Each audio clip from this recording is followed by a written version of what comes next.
देश में बढ़ते कोरोना केसेस को लेकर सुबह 11 बजे प्रधानमंत्री मोदी सभी राज्यों के मुख्यमंत्रियों से बात करेंगे। कोरोना टीकाकरण पर भी चर्चा होगी। वीडियो कॉन्फ्रेंसिंग से बैठक है।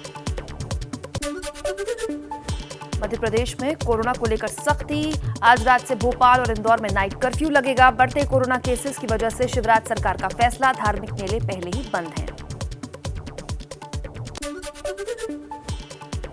मध्य प्रदेश के 8 शहर जबलपुर, ग्वालियर, उज्जैन, रतलाम, छिंदवाड़ा, बुरहानपुर, बैतूल और खरगोन में रात 10 बजे के बाद बंद रहेंगे बाजार। होली पर सामूहिक कार्यक्रम भी नहीं होंगे। गुजरात में भी कोरोना को लेकर सख्ती। आज से 31 मार्च तक अहमदाबाद, वडोदरा, सूरत और राजकोट में रात 10 बजे से सुबह 6 बजे तक नाइट कर्फ्यू। पीएम मोदी कल फिर बंगाल जाएंगे। पुरुलिया में चुनावी रैली को संबोधित करेंगे। 20 मार्च को खड़गपुर और 21 मार्च को बांकुरा में पीएम की रैली है।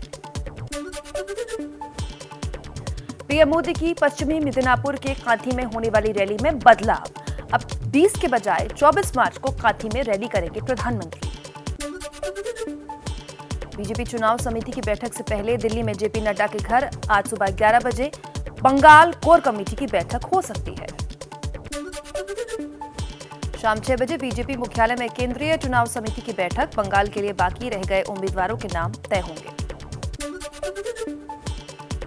बंगाल में आज आएगा टीएमसी का चुनावी घोषणा पत्र। शाम 4 बजे कोलकाता में सीएम ममता बनर्जी जारी करेंगी। ममता बनर्जी की आज झारग्राम में 2 चुनावी रैलियां। दोपहर 12 बजे लालगढ़ और दोपहर 2 बजे गोपीबल्लभपुर में रैली करेंगी। बंगाल में बीजेपी को रोकने में टीएमसी के लिए उतरने को तैयार एनसीपी अध्यक्ष शरद पवार 1, 2 और 3 अप्रैल को ममता बनर्जी के लिए चुनाव प्रचार करेंगे। ममता बनर्जी पर हुए कथित हमले को लेकर पवार ने कहा, बंगाल में ममता पर जिस तरह से हमला हो रहा है वो ठीक नहीं। हम सबको सहयोग करना चाहिए। पुरुलिया में बीजेपी के चुनावी रथ पर हमला। जेपी नड्डा ने इसे टीएमसी की बौखलाहट बताया। कहा, हार के डर से टीएमसी के गुंडों ने रथ में तोड़फोड़ कर दी। केंद्रीय मंत्री प्रकाश जावड़ेकर ने बीजेपी के चुनावी रथ पर हमले की जांच के चुनाव आयोग से की मांग। बोले, ममता के निर्देश पर बंगाल में लगातार गुंडागर्दी हो रही है। केंद्रीय मंत्री रामदास आठवले ने कहा, बंगाल में ममता बनर्जी की कुर्सी टूट रही है। बीजेपी का रथ तेजी से आगे बढ़ रहा है। और अब कुछ और खबरें देख लेते हैं फटाफट अंदाज में।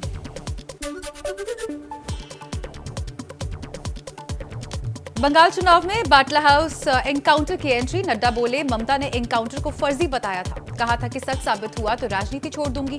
अब दीदी बताए कि कब लेंगी संन्यास। बंगाल में रक्षा मंत्री राजनाथ सिंह का बड़ा बयान। कहा, बीजेपी की सरकार आई तो सभी सुरक्षित होंगे। फिर हम देखेंगे कि किसने अपनी मां का दूध पिया जो बंगाल की धरती पर बम फेंके।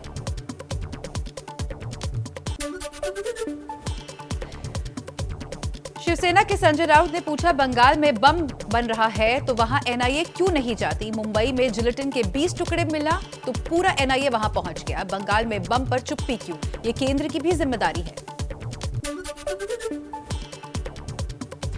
बंगाल का विधानसभा चुनाव लड़ने के लिए बीजेपी सांसद स्वप्न दास गुप्ता का राज्यसभा से इस्तीफा। तृणमूल सांसद महुआ मोइत्रा ने सदस्यता पर उठाए थे सवाल। बंगाल विधानसभा चुनाव में इस बार हर बूथ पर सेंट्रल फोर्स की तैनाती होगी। केंद्रीय सुरक्षा बलों की कुल 956 कंपनियां तैनात होंगी। यूपी के सीएम योगी आदित्यनाथ आज असम में 3 चुनावी रैलियां करेंगे। होजाई, कलाई और रंगिया में बीजेपी उम्मीदवारों के लिए जुटाएंगे वोट। सुबह 9:30 बजे संसद भवन के लाइब्रेरी हॉल में बीजेपी सदस्य दल की बैठक। पीएम मोदी बैठक में हो सकते हैं शामिल। बीजेपी ने अपने लोकसभा सांसदों के लिए 3 लाइन का व्हीप जारी किया है। आज सदन में मौजूद रहने के लिए कहा है।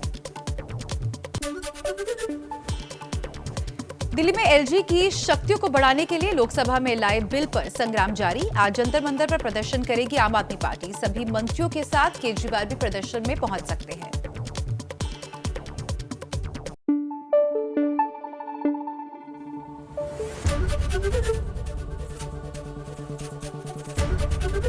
एबीपी न्यूज आपको रखे आगे।